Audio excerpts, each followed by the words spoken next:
धर्म संकट क्या है? अब इसमें धर्म और संकट दो शब्द हैं यूँ तो, लेकिन पूरे परिवेश में अगर हम देखते हैं तो मुझे लगता है कि जिस आज़ादी को पाने के लिए लाखों लोगों ने अपना जीवन न्योछावर किया, उसे फिर से आज़ादी की ज़रूरत पड़ रही है, या उसे हमें फिर आज़ाद कराने की आवश्यकता है। और यही आज का धर्म संकट है। पहले ये गोरों के चुंगल में थी और आज ये चोरों के चुंगल में है। इसका कारण भी स्पष्ट है। लोकतांत्रिक संविधान में हमको 3 स्तंभ दिए,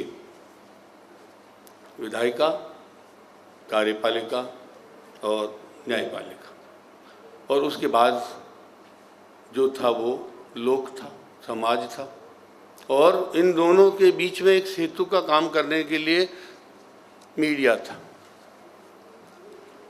मीडिया को हम वॉचडॉग भी कहते हैं, लोकतंत्र का प्रहरी भी कहते हैं, और जनता का हिमायती भी कहते हैं। जनता की बात सरकार तक पहुंचाए, सरकार की बात या उनकी नीतियों को जनता तक कन्विंस करने की भाषा में पहुंचाए, यही उसका योगदान या उसकी भूमिका परिभाषित की गई थी। अब पिछले सालों को अगर हम देखते हैं तो मीडिया का जो काम सूचना देने का था, सामाजिक शिक्षण का काम था, उसमें धीरे धीरे बहुत कुछ कमी आ गई।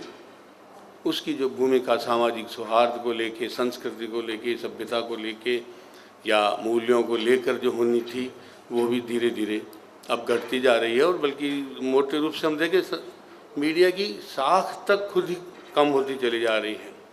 और इसका कारण भी ये रहा कि मीडिया ने अपने स्वरूप को खुद ने गढ़ना शुरू कर दिया।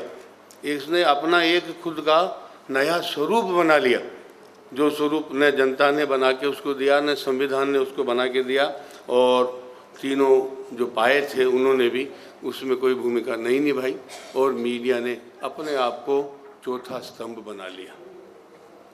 संविधान ने 3 स्तंभ दिए थे, चौथा नहीं दिया था। आज मीडिया अपने आप को चौथा स्तंभ कह रहा है। उसका अर्थ क्या हुआ? उसका अर्थ ये हुआ कि जिन 3 स्तंभों के सामने जनता है, सरकार के रूप में 3 स्तंभों को जनता देख रही है, उनके कार्य प्रणाली के बारे में अगर जनता कहीं आश्वस्त है तो वो मीडिया के भरोसे आश्वस्त रही। आज मीडिया ने अपने आप को उन 3 स्तंभ के साथ खड़ा कर लिया और वो चौथा स्तंभ बन गया। अब सेतु नहीं रहा। इसको जो समस्या का अगर हम जड़ में अगर विश्लेषण करके देखेंगे तो आज आपको लगेगा कि मीडिया जनता से दूर होता चला जा रहा है, जनता की समस्याओं से कटता जा रहा है, और वो 3 स्तंभों के साथ अपनी भागीदारी निभाने लग गया है।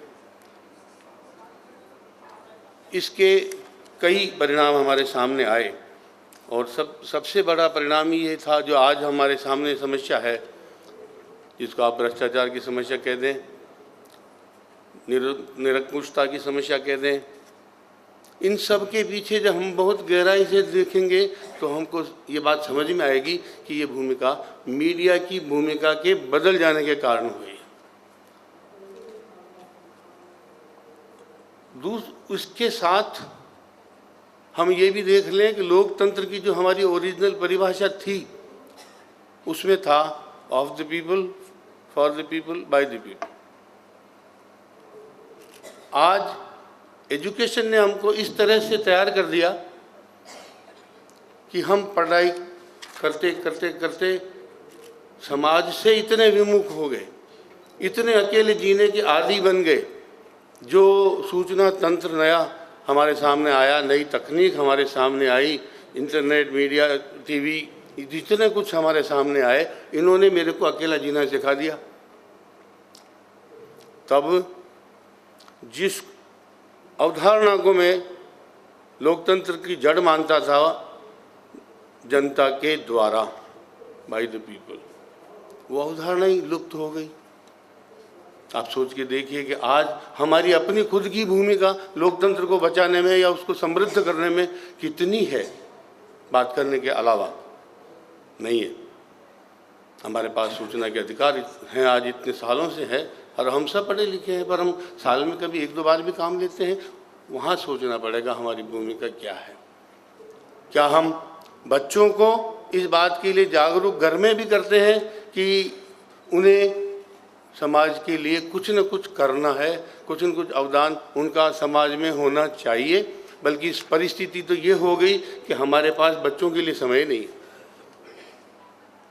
कितने माँ बाप ऐसे हैं जो रोजाना बच्चों के लिए समय निकालते होंगे? नहीं निकालते।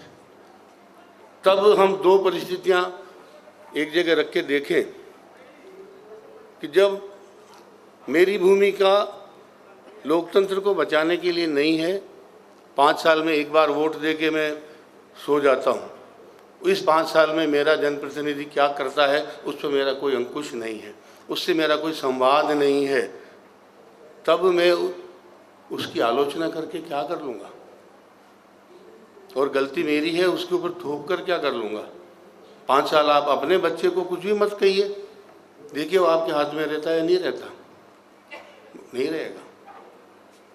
तो हमको इस बात को चलिए दूसरे परिप्रेक्ष्य में भी मैं आपके सामने रख देना चाहता हूँ कि जितने बुजुर्ग लोग बैठे हैं इनके सबके ग्रैंड चिल्ड्रन हैं, पोती पोती हैं, नाती हैं।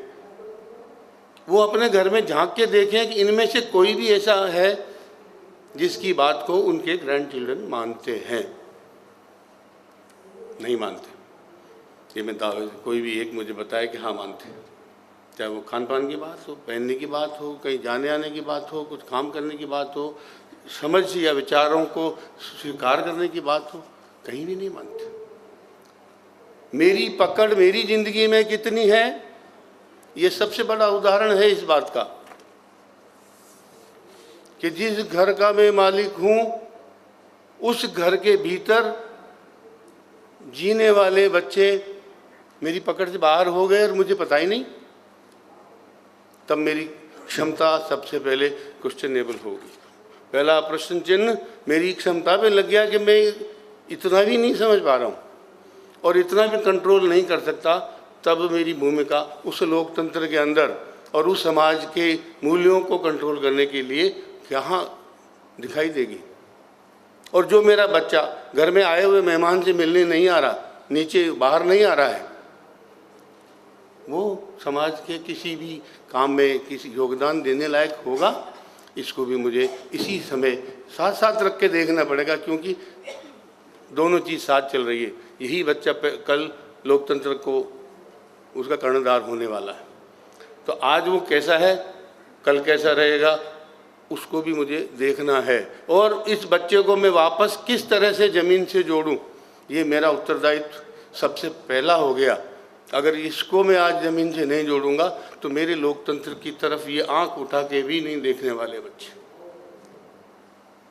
कोई समूह नहीं रहने वाला। 2 पीढ़ी के बाद आप देखिए कोई समूह आपको दिखाई नहीं देगा, सब अकेले जीने की आदत में आ जाएंगे। और मैं तो अगर समझता हूँ कि मीडिया की भूमिका को अगर मुझे धर्म संकट की दृष्टि से देखना है तो सबसे पहले मैं यहीं आकर के समझना चाहता हूँ कि ऐसा क्या हुआ कि मेरा मीडिया मेरे से विमुख हो गया, मेरी दुख दर्द की बात नहीं करता, मेरी खबर छापने के लिए मुझसे पैसे मांगता है।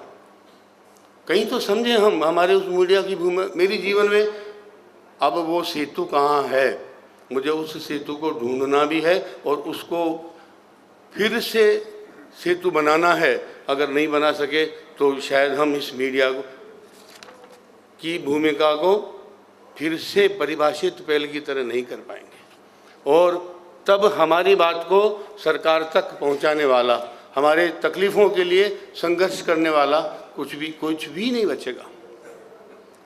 आज भी मेरा सबसे बड़ा अगर विश्वास है तो वो मीडिया में ही है, क्योंकि केवल मीडिया उस भूमिका में अगर सही अपना खड़ा रह रहा है तो तीनों के तीनों जो हमारे स्तंभ हैं लोकतंत्र के, उनमें से एक भी खराब नहीं हो सकता। एक में ताकत नहीं है जो जरा सा भी कहीं गड़बड़ कर दे, नहीं कर सकता। मीडिया अगर सशक्त है तो ही ये सब संभावनाएं हैं, बाकी नहीं है। और वो चौथा अगर पाया बन गया तो दोनों काम एक साथ हो गए। हमने लोकतंत्र का जो पोषण करने का काम था वो नहीं किया,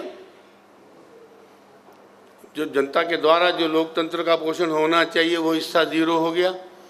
और उसी का नुकसान है कि मीडिया से भी हमारी पकड़ छूटी। मीडिया आखिर किसके भरोसे खड़ा है? जनता के भरोसे खड़ा है, पढ़ने वालों के भरोसे खड़ा है, ऑडियंस के भरोसे खड़ा है। जिसकी अभी टीआरपी की बात कर रहे हो, टीआरपी के भरोसे खड़ा है। जब हम किसी गलत आदमी को घर में नहीं घुसने देना चाहते तो आज हमें संकल्प करना चाहिए कि हम गलत मीडिया को भी घर में नहीं आने देंगे।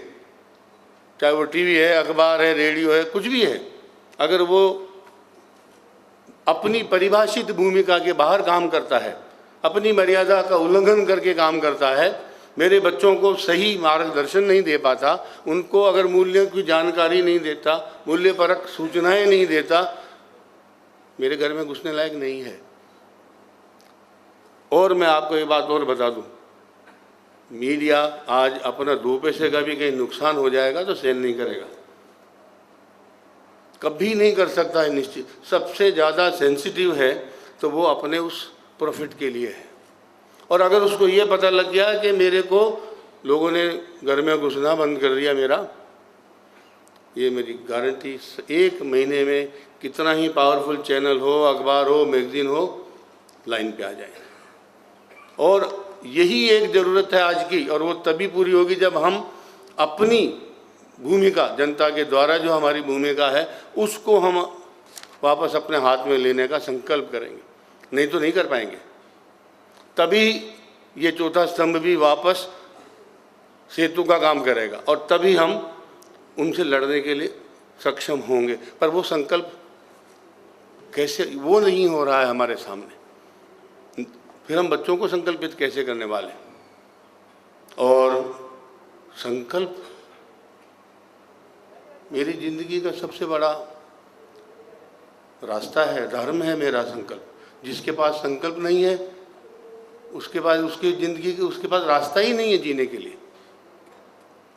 संकल्प का अर्थ है मुझे मालूम है मुझे कहाँ पहुँचना है, क्या बनना है, मेरा उद्देश्य क्या है जीवन का, उसी का नाम संकल्प है। उसी का नाम तो धर्म है।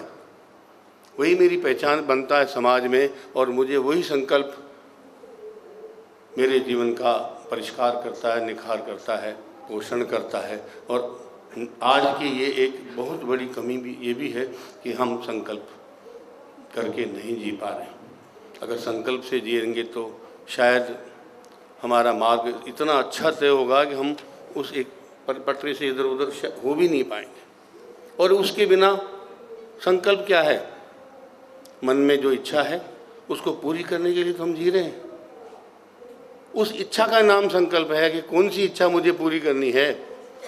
जिस इच्छा को पूरी करने के लिए आपका मन राजी है वही तो आपका संकल्प है। क्या मैं उस संकल्प का स्वरूप नहीं बदल सकता? क्या मैं उस संकल्प को लोकतंत्र के साथ नहीं जोड़ सकता, या अपनी जीवन की इन विसंगतियों के साथ नहीं जोड़ सकता, या अपनी सामाजिक भूमिका के साथ नहीं जोड़ सकता?